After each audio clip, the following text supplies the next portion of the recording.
It's Lee from colouringqueen.net, and today I've got The Beauty of Horror number 3. So this is the third book in the Beauty of Horror series. This one is interactive, so the idea is to find Juliana's missing monster pieces throughout the book and bring her back to life. So this is Juliana. We first met her in the first book. In the second book, she had more of a role, and this is really her own book now. It's Haunted Playgrounds. So the cover is a thick card, and it's got some red foil highlights on there. Now, it's published by IDW, who don't make a lot of colouring books. They make the ones for Beauty of Horror, and they make The Princess Bride. But what they do make is extremely high quality, so they all have the same inner cover with this lovely red card with the pattern on it, and the paper is always an off-white and a really sturdy medium quality. Now, Alan Robert, as well as being an artist, is also a musician, and you can check out his work at the link below. So in this one, Juliana has really taken centre stage, and it's really become her book. And in fact, later in the year, she's got her own Christmas book, which the previews of look amazing. So we've got a gorgeous nameplate page over here. And then these are the monster parts that we're meant to find throughout the book. So as you can see, the line art is in a dull black, and it's nice, medium, lightweight, very easy to see. I've got to say, I've got very attached to Juliana over the series of her books. And I think, last one I thought that Alan's art had just gone to a new level. And this one again has really just gotten better and better. So I collect carnival stuff. I don't know if many of you know that. So these little dodgem cars and whatnot, they're just fabulous. And with the added creepiness, it makes you really think of these carnivals that have gone out of business and just gone to a whole level of goriness. So instead of popped corn, we've got popped eyes, and there she is eating her lovely eyeballs, and that'd be a great picture to practice your eyeballs on. They're creepy, but they're also kind of cute as well. I love the detail on this, and that is experimenting with using different sort of frames and different borders that you'll see throughout. Now the binding is a little stiff at the moment, but their books are very well made, so I think it's going to lie down flat pretty easily once I play with it. And this just turned up in the mail, so I think IDW sent it to me, but unfortunately the label on the box was damaged and there was nothing else inside, so if it wasn't IDW, thank you to whoever sent it to me. So look at this, you must be this tall to ride. So, like a lot of people, I get creeped out by clowns. And there's a lot of clowns in this book. But I guess it's one way of conquering your clownophobia. So you've got gorgeous dragons. And think of all the techniques that you can use with this, like scales, zombie skin,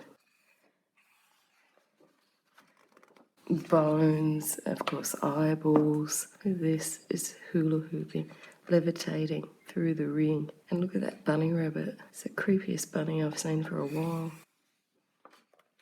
So then we've got the sword swallower, the lioness.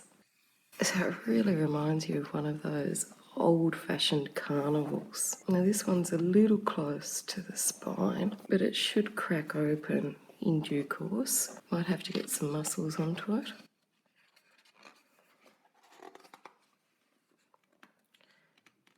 And off with his clown head.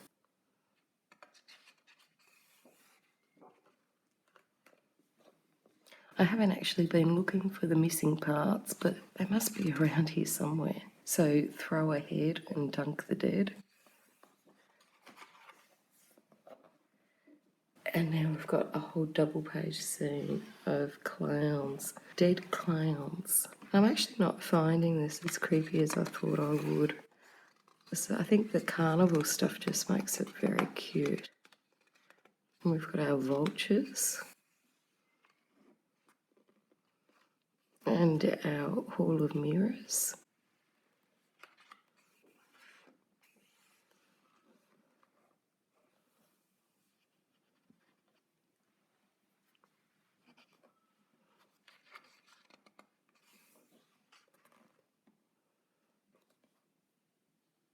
Look at all the amount of detail in the background here. There's so much detail.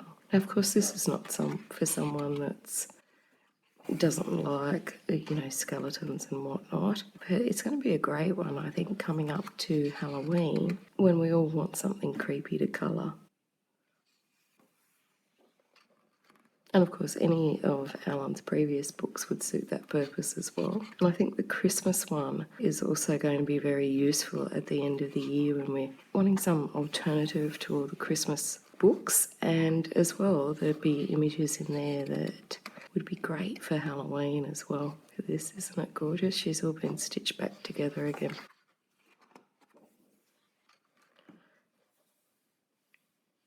So I think Alan's artwork just keeps progressively getting better and more imaginative the more books we see from him.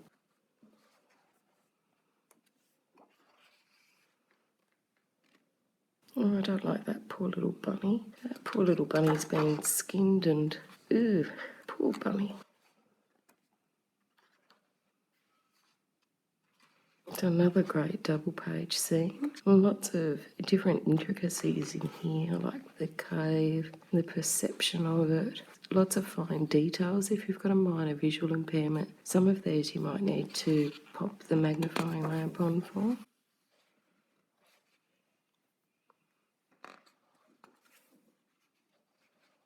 And this is a good one just for little small pictures when you don't have a lot of time.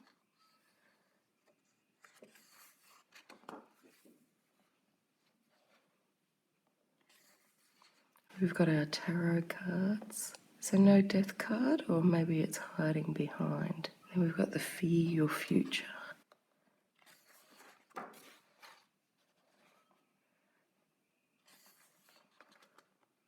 This is a duplicate image.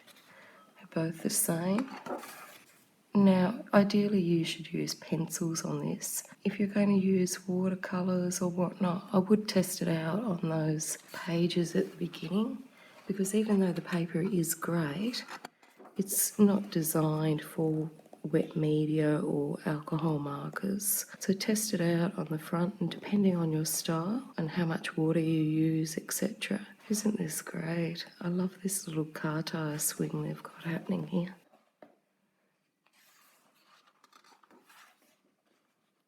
They're locked up and he's laughing.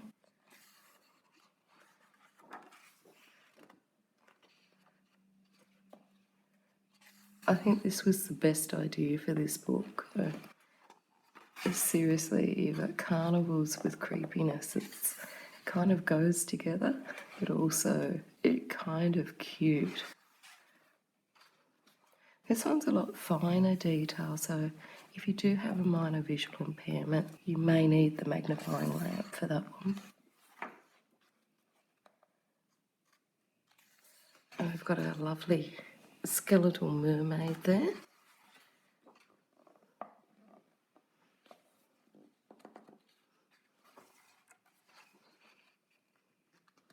And these again have a lot finer detail.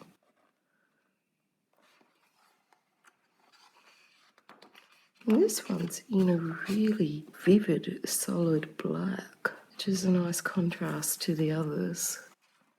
Now you can create your own creepiness. I mean, quite frankly, by the time I got here, I'd be exhausted from colouring all the others.